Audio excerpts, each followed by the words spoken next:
Good morning, everybody. Hello, welcome to our webinar today. We're delighted that you could join us to talk about great things about learning how to use exports and grow your exports for clean tech companies, for going online, using online business development tools to grow your business. And we have a lot of information. We've put a lot of practical help in here in terms of the websites. But just while the last of you I see still logging on, let's do some very quick introductions as well. I am really delighted today to be joined by Liz. Liz is probably known to many of you already.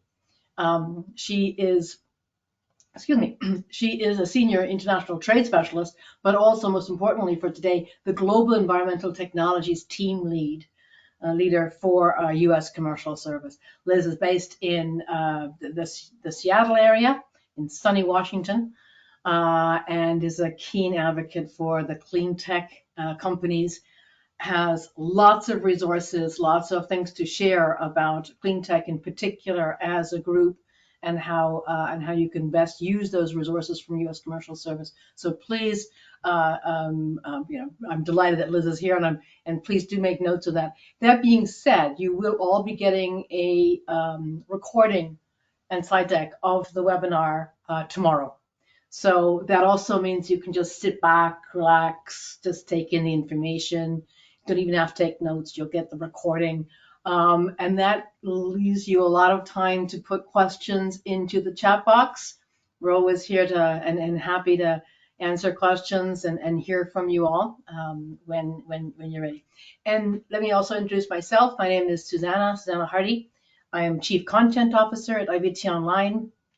And just to say, U.S. Commercial Service is probably known to many of you, but IBT Online, we're a private company, a U.S. company, and we are what's called a full stack online marketing company.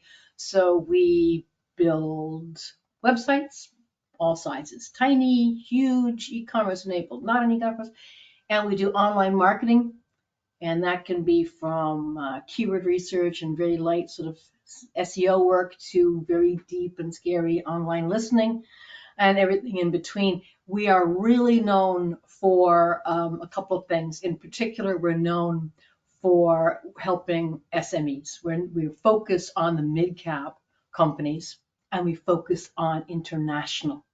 So those are our North Stars, as it were, for that. And we've developed something called the Online Global Programs.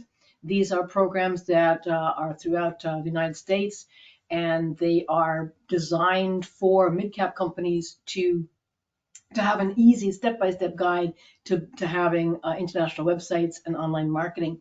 And they also qualify for a lot of those STEP grants and export grants that individual U.S. states have.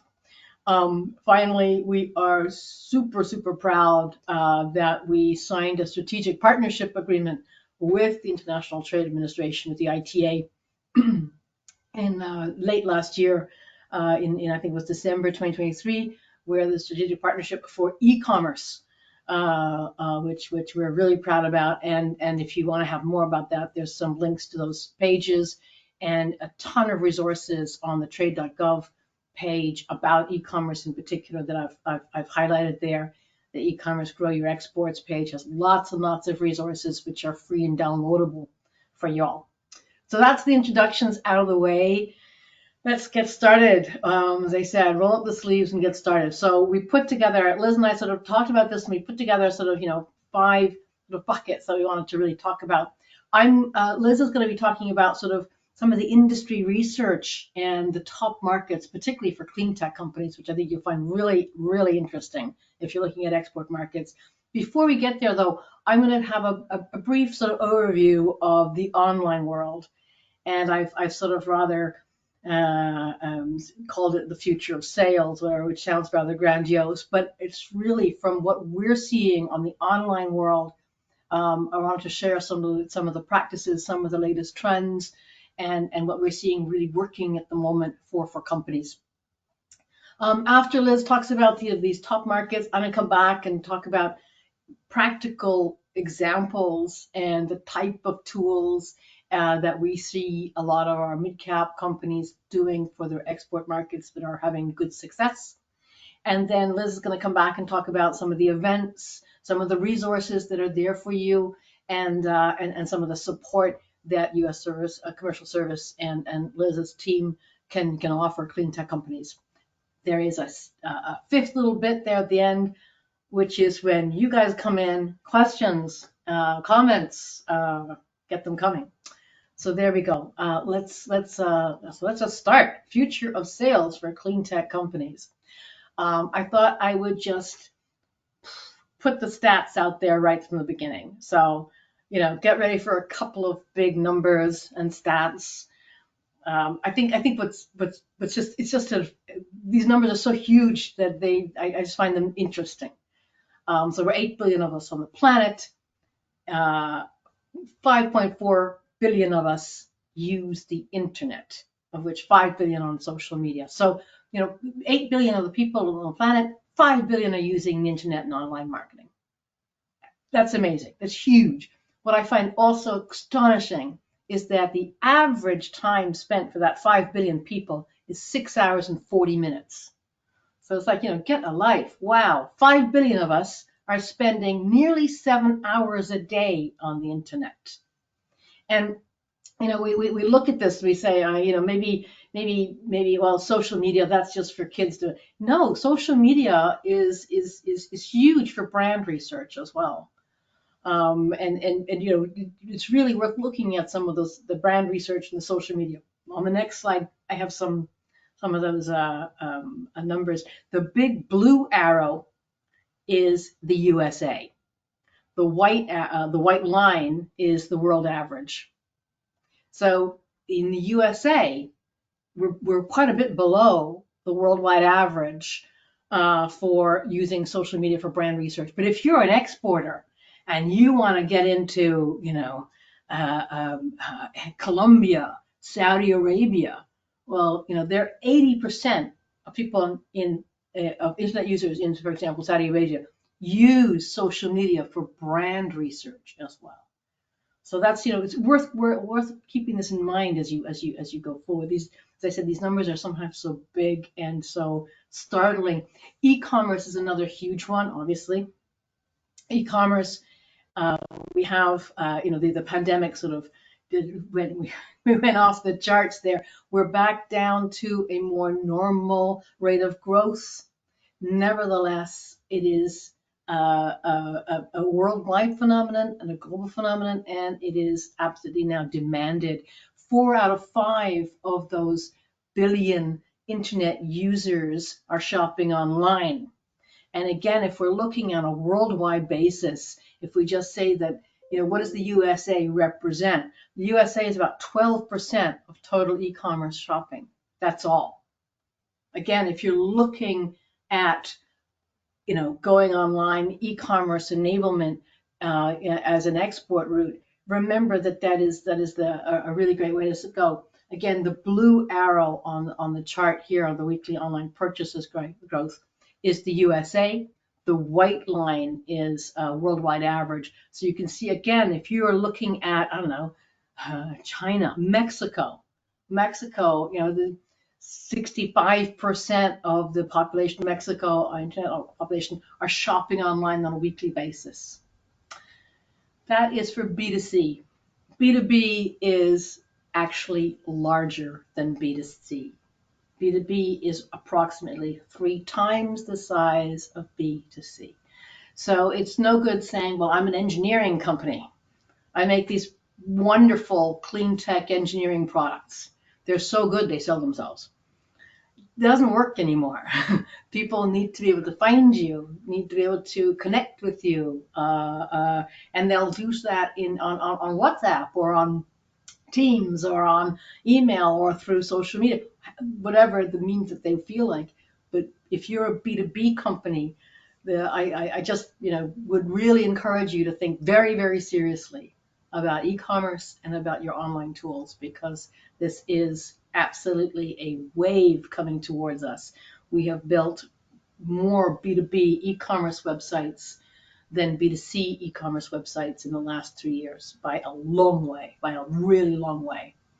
And this is it really is increasingly something that's demanded of B2B companies, and no longer so much a nice to have. I will just say one more thing about the B2B side is that if you are worried about e-commerce and you say, well, that sounds way too much, we have engineers who come in and we have a different process.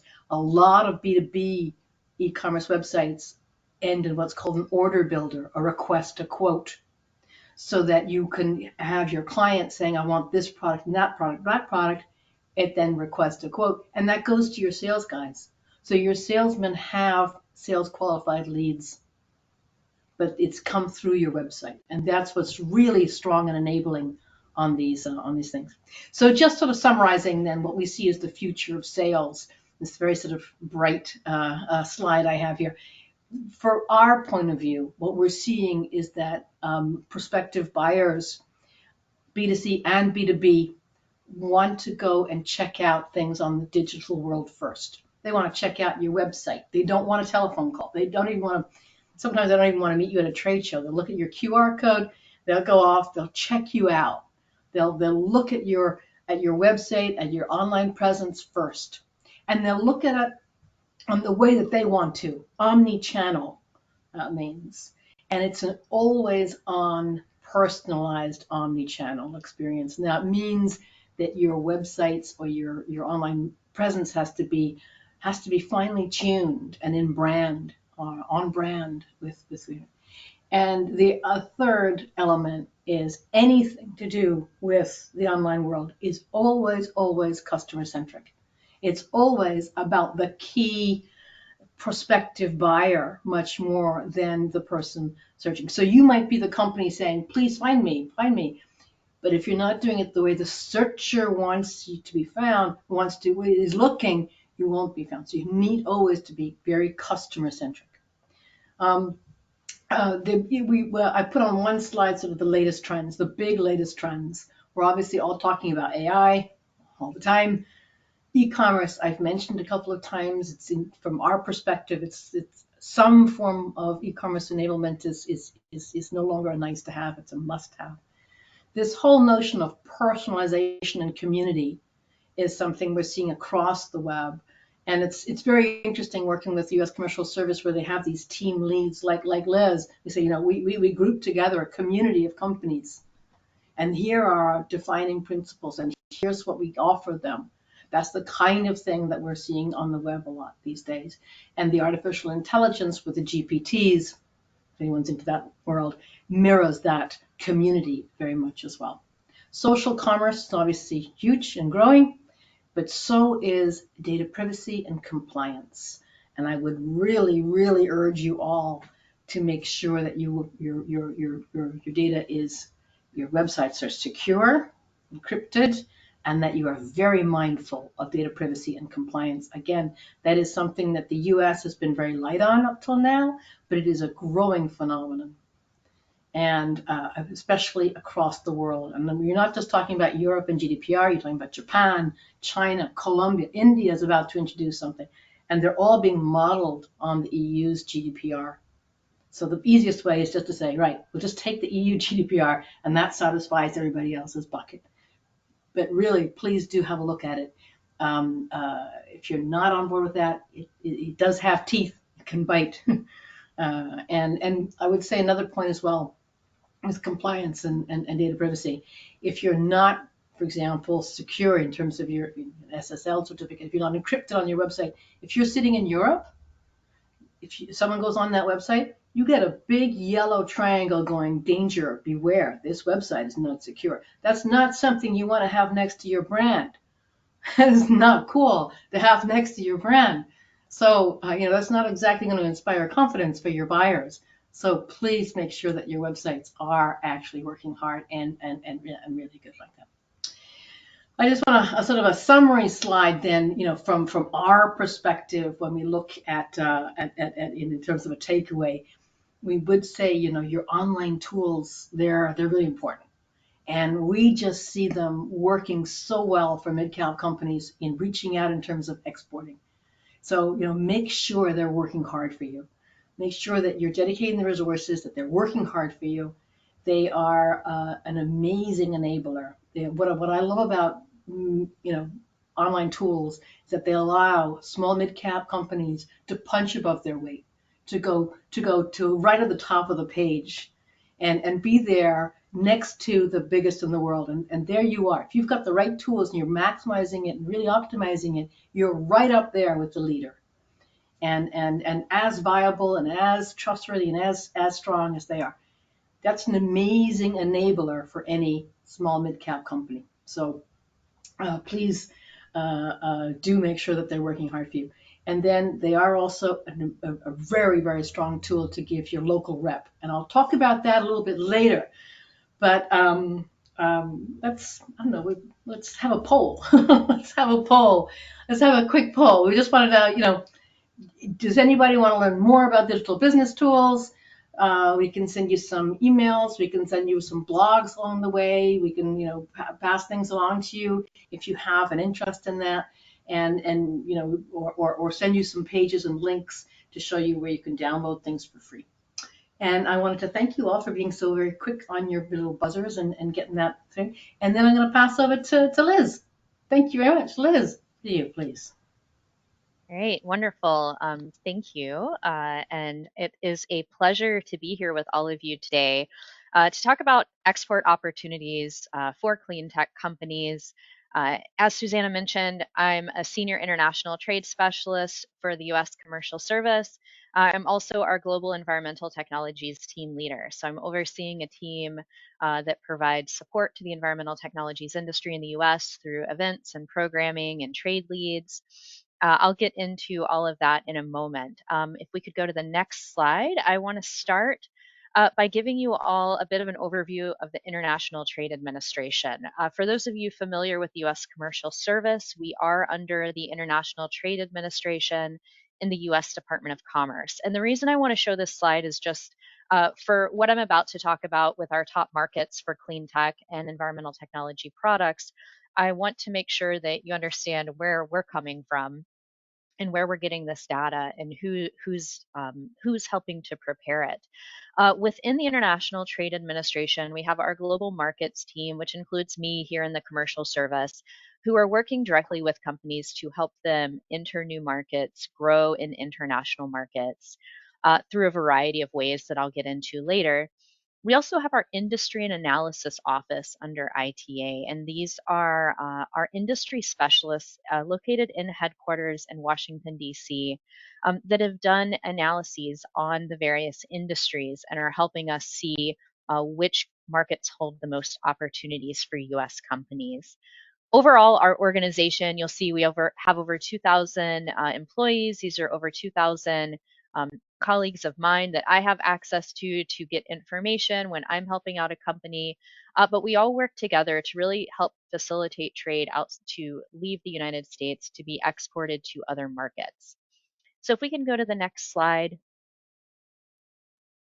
And really, our organization has worldwide recognition. Not only are we located in headquarters in Washington, D.C., like our industry and analysis office, but we also have trade specialists around the United States that are locally available to U.S. companies. So, for example, I'm based in Seattle, Washington. I work with companies in the state of Washington to help them export. In addition to our US staff that is there to assist companies directly, we have offices in our US embassies and consulates in almost 80 countries around the world that are specifically there. They are US Department of Commerce employees that are there to help US companies in those markets.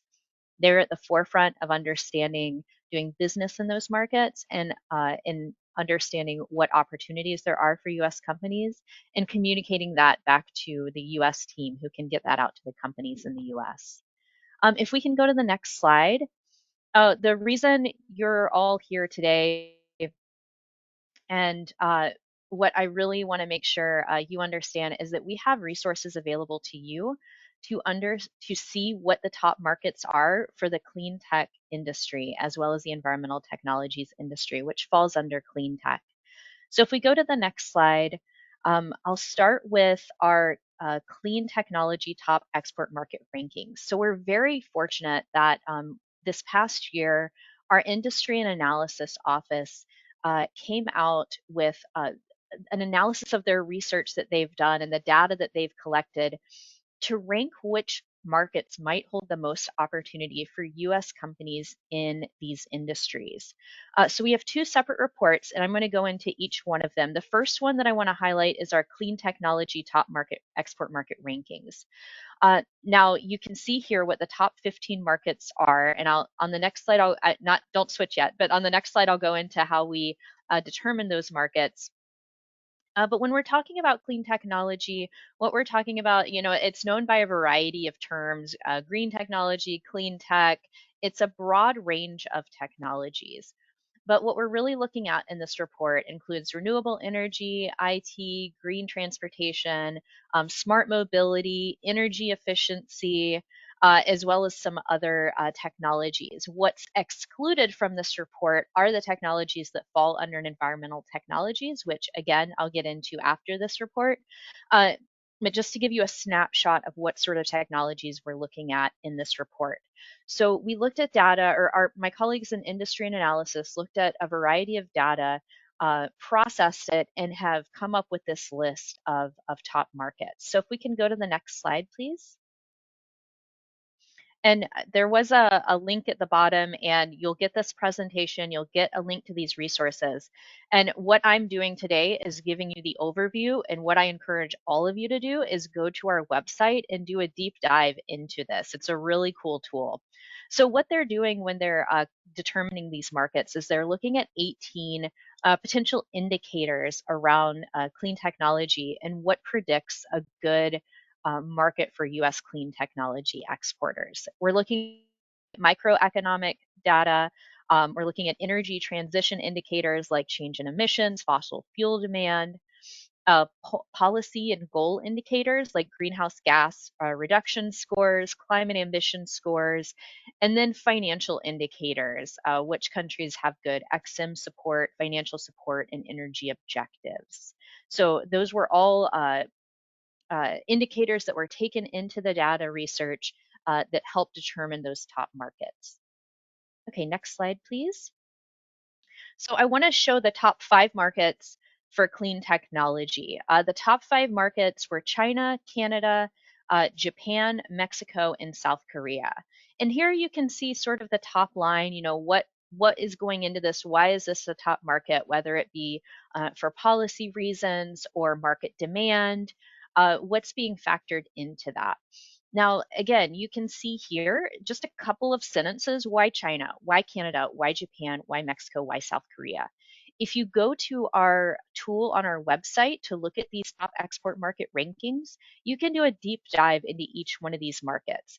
It's going to show you in Canada, within the clean tech sector, the clean tech umbrella, what are the subsectors that really hold opportunity for US companies. And you can read more about that, see if it's going to be a good market for you and your technologies based on the research that we've done. And let's go to the next slide, please. So as I mentioned, the clean technology top export market rankings did not include a few technologies, and those are the environmental technologies because we've analyzed those separately. And if we go to the next slide, what we'll see is our top 15 markets for environmental technologies. Now, when I say environmental technologies, I'm really talking about 3 sectors. I'm talking about air pollution monitoring and control, solid waste management and recycling, and water and wastewater treatment technologies. These are our 3 main pillars for the environmental technology sector. As mentioned, as a global environmental technology team leader, these are the sectors that my team oversees and works with companies in these subsectors. And so these market rankings are based on an overview of 250 markets. And what we've done is we've done an in-depth analysis similar to the clean technology analysis, where we're looking at what the best prospects are for US companies that produce these technologies. We've highlighted 10 markets on the site as opposed to the 5 with the clean tech. We've looked at 10 markets. That includes our top 7 markets that you'll see listed here, Canada through the UK. And then we included 3 what we call emerging markets. Those markets are Brazil, India, and Indonesia. And let's go ahead and go to the next slide so we can see what we're using in our methodology to determine what are good markets. Again, we're looking at potential indicators, and these include macroeconomic, trade information, and then environmental policy, like greenhouse gas emissions, climate laws. And when we're looking at the environmental technology sector, uh, w- some of the key factors that drive a good market for our technologies includes markets that have a growing commitment to environmental and climate policies, at co- countries that are addressing climate adaptation and resilience, countries that have digitalized and have smart water solutions, and then countries that are doing a lot for carbon management. So all of this has been taken into account as we've analyzed these markets and come up with these rankings for US companies. Next slide, please. So on this, I wanted to first highlight our top three, which include Canada, Mexico, and China. Again, we have some the top line reasoning behind this, what we can expect from these markets, what these countries are doing policy-wise that open up opportunities for us. But also we're taking into account, obviously Canada and Mexico. Geographically, those are good markets for the US. We have a free trade agreement with those countries. So we take all of that into account when we're looking at what might be a good market for you and your technologies. You'll see next to the countries we have Canada listed as a mature market and then Mexico and China as emerging. Uh, what I would like to comment on is that a lot of our top markets, while the data is showing that they're good markets for environmental technologies, something that we want companies to consider is also where is there going to be strong competition and where is going to be these emerging markets that maybe aren't as mature and maybe have more space for us to enter our technologies into those markets because either they're not already there or we have other advantages as we go to those markets. So we really want countries or companies to recognize that these emerging markets might hold a little bit more opportunity. Next slide, please. And as I mentioned, those emerging markets, I again wanted to point out that the deep dives that we provide for the environmental technology sector in our top export market rankings, uh, in addition to the 7 top markets, include these 3 emerging markets as our bonus markets. Again, if you go to those pages, you're able to do a deep dive. What's happening in Brazil right now with policy and demand for these technologies. What sort of technologies are in high demand in Brazil? Is it overall envirotech or is it air pollution? Is it water? Is it solid waste and recycling? And why? What's happening that's making it demand in those countries? So I encourage you all to go to this website. Go check out our top export market rankings. When you're in there, you can also look at all of the markets. There's a tool that you can play with to look at all of the rankings. You can see the score for each of the countries based on the indicators I talked about, and see why it was factored in or how it was factored in. And next slide, please. I think, Liz, that is awesome. That is an awesome amount of information. I just wanted to ask everybody, are you already doing business internationally? Are you already in Brazil? Are you still thinking about it? I mean, this is also a fantastic way and resource that you can use to figure out which markets, not only that you want to expand in, but that you want to test out if you're just looking to export for the first time. So an amazing resource there that you can really have a good look at. So thank you. And thank you very much for responding for that. Yeah, just what a wealth of information and lucky exporters. We wanted to talk now about some of the what we call online business development tools. Basically, that means your website and your online marketing. And just sort of as an intro, I'd say, if we break it down, we sort of look at 6 big steps to identify an international online strategy. The first is really setting out goals and realistic KPIs, key performance indicators that are measurable, that are achievable. Deciding on your markets, using resources like Liz has just pointed out there from U.S. Commercial Service to identify the right market, if it's in first entry or if it's an expansion market for you, and then defining the local buyer persona and the buyer's journey, and I'll get to that in a moment, and then the online tools. Which ones, how do they work, how are they going to integrate it, who's going to look after them, how are you going to integrate them into your sales process, into your marketing process as well. We would encourage you to consider e-commerce with that. And then my last little one is, get everything ready before you start. Not a good idea to sort of go half and then figure out that in fact you need a new certificate of this, or you haven't figured out your pricing, or what about transport and logistics. So do figure those things out before you actually really launch. And then my last thing is, exporting can be daunting. But you've got U.S. Commercial Service. You've got service providers like us. You don't have to do this alone. There's enormous amounts of resources. Right, now let's talk about a buyer persona. So I said identifying a local buyer persona.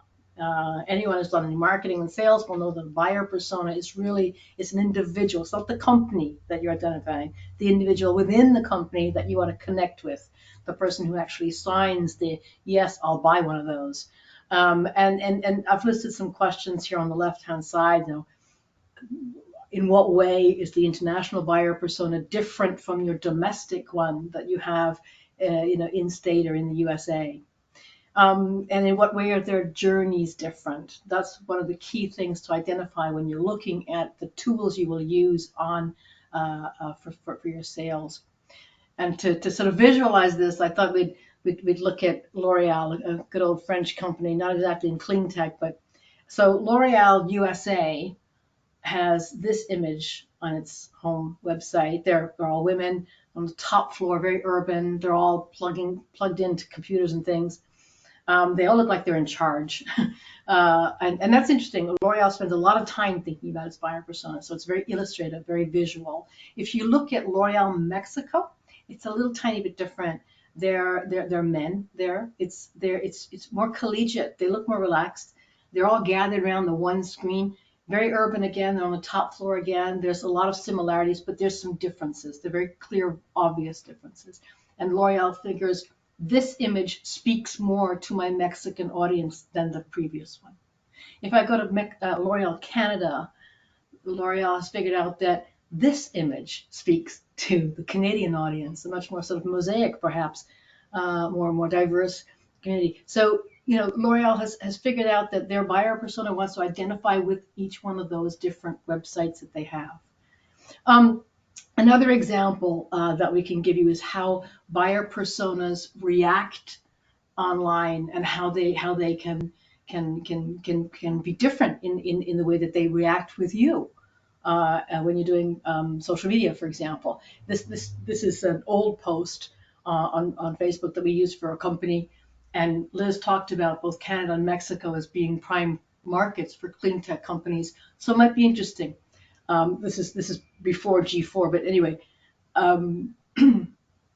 same time, same post, both on Facebook. Okay, one's in Spanish. Canada was pretty good. To get 1,000 engagements from Canada is pretty good. But look what happened to Mexico. Same time difference, everything. 20,000. Same post, more or less the same post.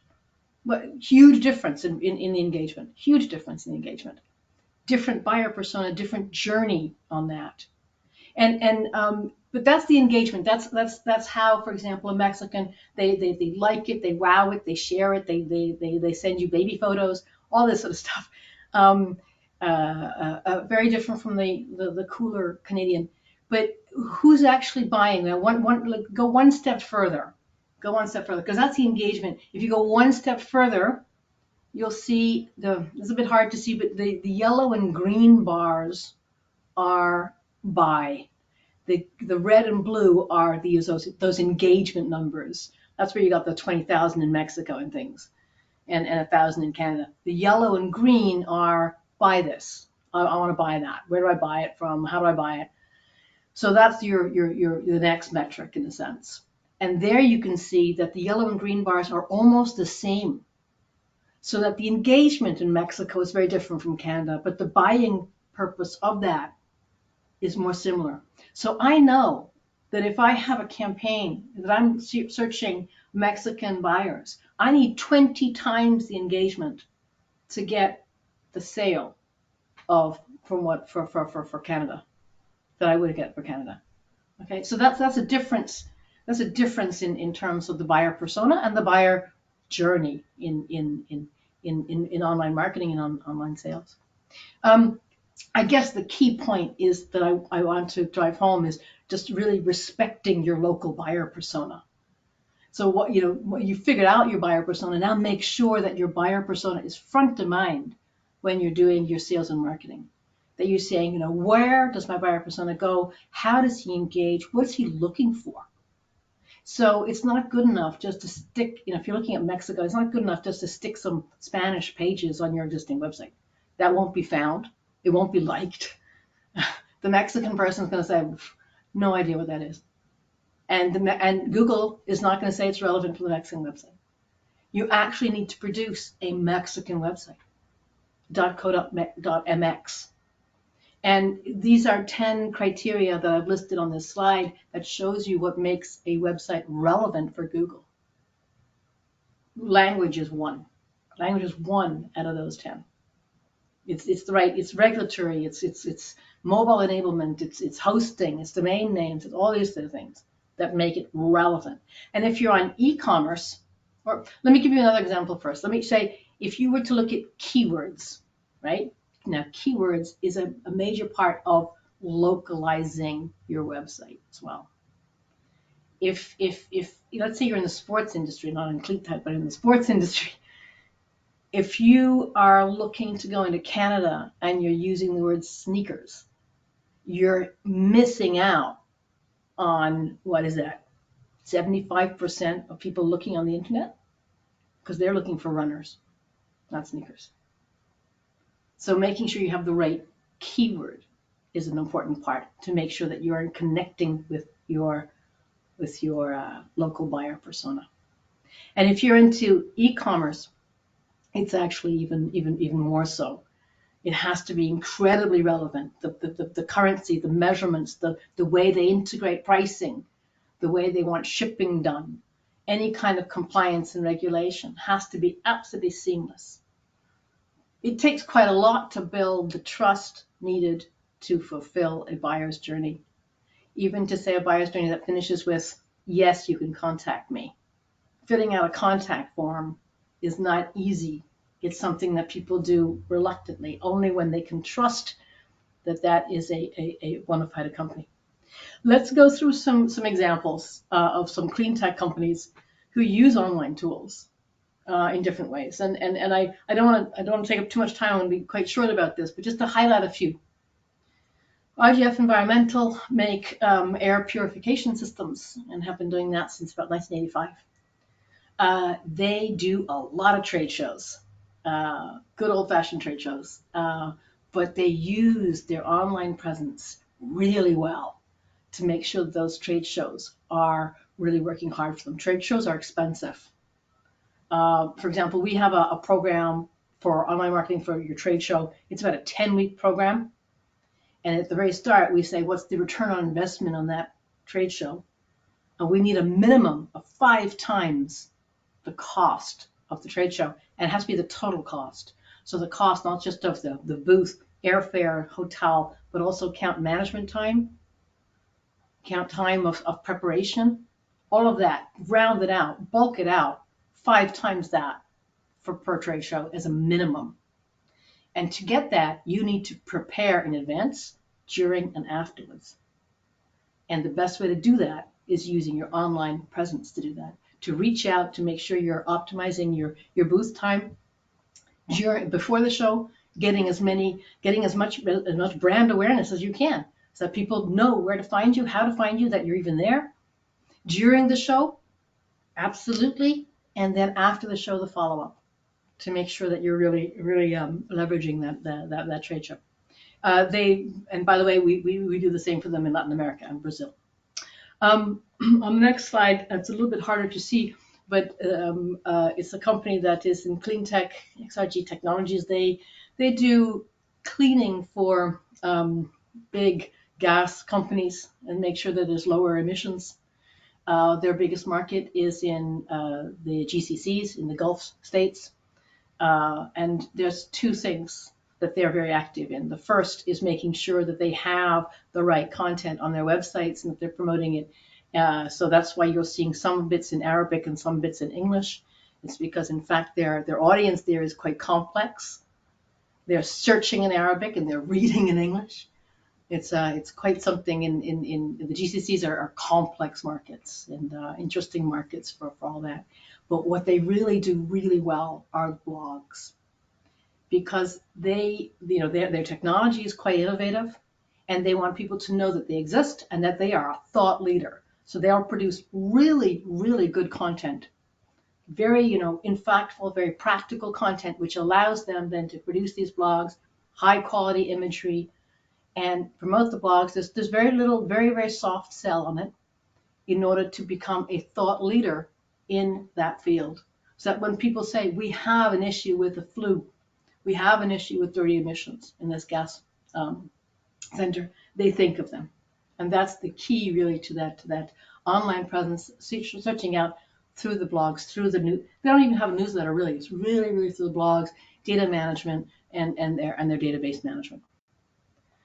I wanted to show you also an example of using social media to help your dealers. And this is Hay Quality Water, is a company we work with for many years. We do it in a couple of different languages, different ways. And they really they promote, again, similar to XRG, they promote strong, relevant content to say, here's some help you might need.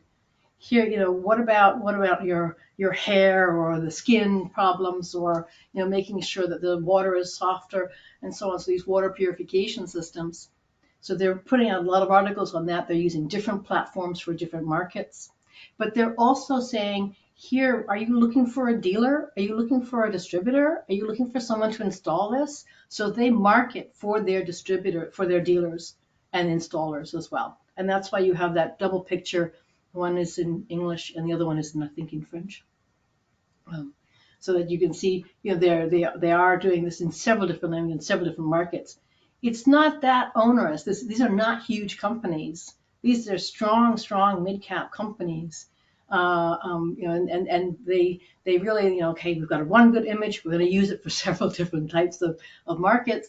And then when we're promoting it, we're creating the content for them and making sure that it really hits the right target audience. The last example I wanted to give is again about driving leads to distributors. I mentioned in the beginning that websites, online marketing is a great way to enable your local reps. But your local rep is not always that good at marketing. What they're really good at is installing, after sales,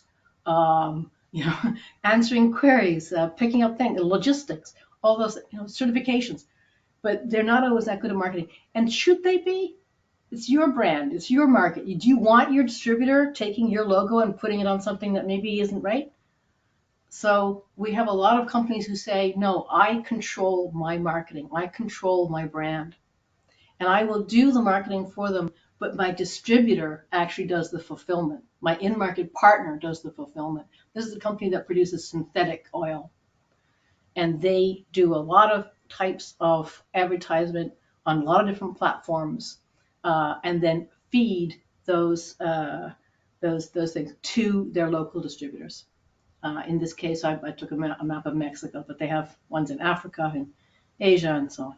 So really a very strong marketing presence, and they've done incredibly well on that. And also the last thing about that is that they also use that to find new distributors. They'll use their social media to find new distributors as well. So I guess just in conclusion, from our point of view, what we'd like you to think about is perhaps using your website and online marketing as a kind of sales rep for your export markets. It's working for you, throughout as long as you're respecting that local buyer persona. It's promoting your brand awareness. It's out there being there, building the trust you needed for that buyer's journey. I said a lot of these things are eligible. A lot of what we do is eligible for these STEP grants and this what I talked in the beginning, these online global programs. So if you do have an interest in those programs, or if you want to learn more, again, let us know. We can send you some emails, or point you in the right direction, send you a link to look at, and figure out what you want to do with those. Those are those online global programs. And again, thank you very much for your response. We will get back to you then. Liz, over to you in that case, please. Talk to us about the Great. support upcoming events and resources. Yeah, absolutely. So thank you for that. What I want to talk a little bit about now is you've now heard about what some of the top markets are for clean technologies, but also some great tools to prepare yourself to go to some of these markets, particularly in the online for your website, and to make sure that you're prepared to go to these markets with with the help from Susanna's group. So now I want to talk a little bit about what we can do as well as you start to go to these markets once you start to get prepared. And I want to talk a little bit about the commercial service. I talked about our industry and analysis office that helped come up with a lot of these top markets based on their analysis of the data. But once you start to narrow down those markets and determine which markets might be best for you, how do you get there? How do you enter those markets? And so the commercial service is here to help you with that. There's really four pillars in how we're helping companies. One I want to talk about real briefly is the export counseling that you can receive through your local office in the United States. We have about 100 offices across the US that are there to help local companies. So if you reach out to one of us after, if you haven't worked with your local office, we can counsel you on understanding the export process. What's the paperwork required to go to another country? What's the tariff going to be for your product going to another country? And also talk you through some of what we talked about today, determining which markets might be best for you. And then I want to really want to dive into a little bit more about our market intelligence and our business matchmaking. So if we go to the next slide, I showed the top markets for both clean technologies and environmental technologies. And once you start to look at that and you start to say, I really think one of these markets might be one that I want to explore, I encourage you to go over and look at our country commercial guides.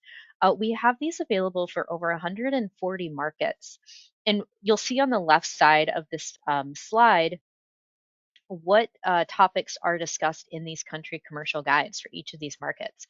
We're going to be talking about the lead sectors. We're going to be talking about customs regulations and rulings and standards for your products going into these countries. We're going to talk to you about if you're traveling over there, do you need a visa? What if you're hiring someone there, what do you need to know? We have these guides for, like I said, over 140 markets that gives you additional insight before you go to these markets.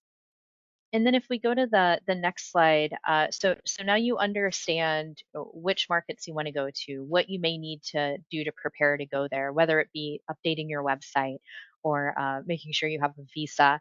Then how do you find a partner in these markets?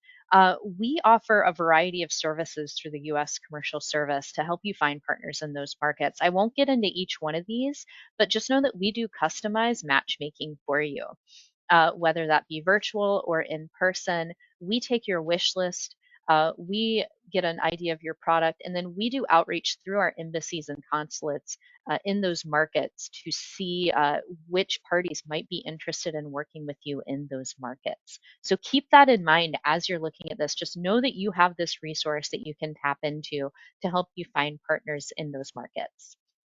In addition to this, if we go to the next slide, what another way that we can help connect you to these markets is through our support of trade events. And because we're talking clean tech, envirotech, I really want to focus on our industry focused events, particularly some of the larger trade shows. We do support at some industry specific trade shows to help connect the U.S. exhibitors at those shows with international buyers. I'll go over some of the ones that we're going to be supporting so you can maybe plug into it. But what we're doing is we'll reach out across the world and recruit buyers to come to these shows, vetted buyers that are led by my colleagues from the embassies and consulates to the shows. Then we connect the buyers with the US exhibitors at the show. In addition to that, my colleagues that lead these delegations are available to counsel companies at the show about their markets. So my colleagues in the embassies and consulates are local employees. They are from these markets. They speak the language. They know the industries and are the best resource that we have in this organization, I believe, and they are able to counsel you on those markets at the show. So if we hop over to the next slide, what we're going to see is some of the events that are happening in overall the clean tech and environmental technologies industry. A few things I want to highlight. You see some trade shows on here. Some of the big ones we do in our energy space that includes clean tech is you'll see on here RE Plus, that's Renewable Energy Show that's taking place in September. That's one of the big shows we support. We also do Power Gen. And then in the environmental technology space, we just supported about 2 weeks ago. We were at Waste Expo in Las Vegas. You'll see that we have WEFTEC, the Water Environment Federation's Technical Exhibition and Conference, happening in October in New Orleans, as well as some international shows you'll see on here, Global Energy Show Canada and Singapore International Water Week. I also want to point out that those top markets that I mentioned earlier for the environmental technology sector, we are doing a webinar series highlighting 5 of the emerging markets. We just recently had our webinar on China in April.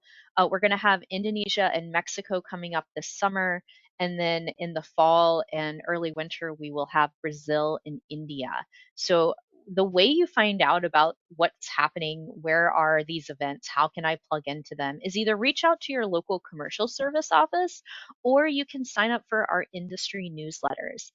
We have, and if you, I know you can't click on the link from here, but when you get the presentation, you'll be able to click on that link and you'll be able to sign up for not just environmental technologies or energy, but any of our industries, because we understand that clean tech spans almost every single industry that's out there. So sign up for as many newsletters as you'd like. When you're getting these newsletters, what you're getting, and the EnviroTech and energy ones come out monthly, you're seeing what events are happening that we're supporting. You're also seeing trade leads. So there's a new wastewater treatment plant being built in another country. Maybe you want to plug your technology into that. We'll have that in the newsletter. We'll have industry updates. When our top export market rankings rolled out about 2 months ago, that was a highlight in our newsletter. So you can definitely see what we're doing in the space, what events we're supporting, and those can really help plug you in with potential partners in those markets. And then if we go to the next slide, just to give you a quick snapshot, you can see on here where we're located. We have this global presence. We can help you across the world. Not only that, but some of the countries where you don't see the little blue bubbles, we work closely with our State Department counterparts to offer similar services in those markets. So just because the commercial service isn't there doesn't mean that we can't help you in those markets. Those are called our partner posts. And then I'll just conclude this portion with the next slide showing you some of the resources we have available. And like I said, both the clean tech top export market resource or rankings as well as the environmental technologies ones have so much information in there to help you narrow down potential markets.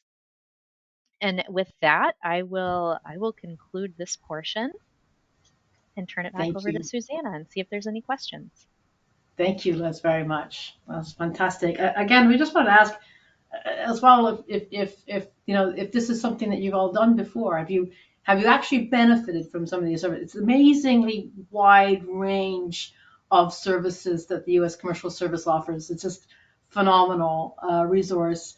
I don't know if I don't know. I'm not an expert in this, but I don't know of any other country in the world that offers these kind of things, and I find them incredibly good value as well. Oh, that's really great to know. Many of you have been, occasionally. Many of you have occasionally used the U.S. Commercial Service, so thank you very much for responding to that. Right, we're going to have some takeaways, and then really just answer any questions. We're here for you. I guess the the takeaway that we wanted to highlight is from our point of view, from the online point of view, we really feel that the clean tech companies would benefit enormously if you had sure that your online assets, your online tools are working hard for you. I remember those numbers right in the beginning. 5 billion of us spending 7 hours a day. Let's use this. let's let's uh, let's use and harness the power of the internet to reach and explore new markets, engage with new buyers, and reach new prospective buyers. Some of the latest trends, the AI, obviously, e-commerce, the data privacy, which I think I went on about, a bit about. These are worth watching and making sure you're understanding. You don't have to engage in them, but at least do understand them.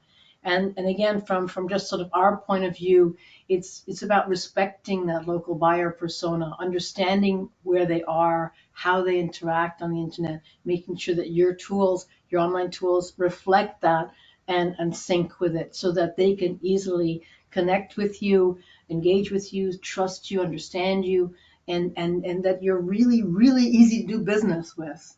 And the world is a pretty competitive place. Make sure that you're super easy to do business with. After you've used U.S. Commercial Service to identify the market and get the compliance and regulations, all that stuff as well, make sure that you're easy to do business with for that. I just wanted to highlight as well the sort of partnership agreement that we have with the ITA. And there's a whole bunch of other webinars coming up and learning events coming up with the ITA, particularly about e-commerce and the online world. And then just to remind you about some of the resources that Liz has highlighted, and you also have Liz's email and all those other pages where she had links to resources and the top export market pages, for example. As she said, as Liz said, play around with it, do a deep dive. There's a huge amount of information on those pages. Finally, we do have the online global programs, if that interests any of you to pursue. And on our own website, if you go, our website is ibt.onl. And if you go to services, you can learn about e-commerce. And if you also go, there's a whole resource section as well. Resources, there's tons of blogs, white papers, webinars that are all free to download. Right. That now brings us to questions, and there's a couple of questions in here. I'm going to ask one to Liz to start off with. Opportunities we see in international markets for clean tech are often with foreign government infrastructure projects. Are there any tools or resources to help companies when they bid on these projects? In other words, are there any tools that the U.S. Commercial Service can recommend business to government? Yeah, absolutely. So when companies are looking at these international foreign government projects, particularly infrastructure-wise and around a lot of the clean technologies, we have an advocacy center that works directly with companies to help advocate on their behalf, on behalf of U.S. companies with international government projects or foreign government projects. They're, making sure it's a level playing field, but also doing what they can to help boost the U.S. companies that are bidding on those projects. So we certainly have some resources to help companies in that space. Okay. There's just one question for us, I guess, which is, if you're looking at e-commerce internationally, do you have a particular recommendation with regards to Shopify or other platforms? Other platforms, I guess, in technologies and plugins. We are platform agnostic. We don't mind, but I would say that there's a very different path and choices between the different platforms. And you really have to choose one in the beginning which you think can be scalable, because the worst thing is 3 years down the line, you find that you're totally stuck and have to reinvent everything because you've chosen the wrong platform. So it really is worthwhile digging in and figuring out which is the right platform for you. Just as a heads up, Shopify, great company. It's got about 15% market share worldwide. If you go to WooCommerce, it has about a 45% market share worldwide. There's a reason for that.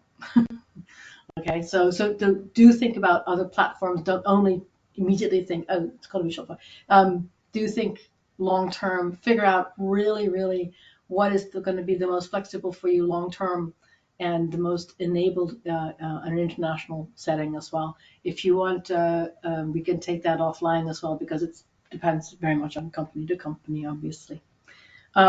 We are hitting up against our time. I just want to ask one more question to Liz that's just come in. The top export market rankings give a great overview of what markets might hold potential for Cleantech, but how can we find out about actual opportunities? So I guess this is the newsletter thing that you were mentioning. Yeah, absolutely. Through the newsletter, but also I would suggest being in touch with your local commercial service office, because we get a lot of trade leads directly to us Okay. saying, if you know any company or any companies that have this technology or would be interested in this market, can you please share it with them? So not only the newsletter, but just making sure you're working with your local commercial service office, because your local trade specialist will make sure to get those leads to you quickly as soon as we hear about them. Thank you. And Liz, do you happen to know offhand? Sarah is asking, could you provide the link to the Envirotech newsletter offhand, or should we just go to the newsletter one and figure it out? We could perhaps put it Yeah, in the I chat can. I box. don't know if there's a way to put a chat in In the chat here. box? Can I do that? Yes, the Yes, chat box. There you should be some. can go there and Yeah. it says get industry updates, and then you'll just click sign up now, and you can go sign up for our newsletter. There you go. I think, oops, no, I think you sent it just Yeah, to private. I don't think I have the option to send it to everybody. Oh, sorry. Here, I will send it to Liz, to Sarah, sorry, and I'll send it to everybody. Thank you. Send it to all. So that's the one for the Envirotech as For well. industry Yes. updates. But when you go in there, they're all linked. So when you go to get updates, it'll give you options for all the newsletters. Fabulous. There you go. Thank you very much. And CJ says thank you. And Sarah says thank you. We are 1 minute past the hour, so we're gonna shut it down now. But thank you all very much for being here. Thank you also for the comments. We appreciated that. Thank you very much for those. We got lots of like, yay. Thank you. We appreciate your and we appreciate also that you responded to those polls and things. We hope that we brought you some service, some value, and lots of good connections and thoughts. Please to reach out if you have other questions. We're always here to help. And thank you for taking the time out of your busy days. We realize that you're all busy, and that it's a great honor to spend a moment with you. I want to give a big shout out to Liz, a tremendous advocate for the environmental technology and for the U.S. commercial service and the companies she serves. So thank you very much, Liz, for joining us today and talking to us a bit about the environmental technologies team work that you do.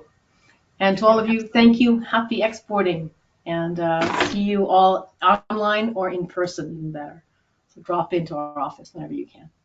Thanks all. Bye-bye. Thank you. Thank you. Bye.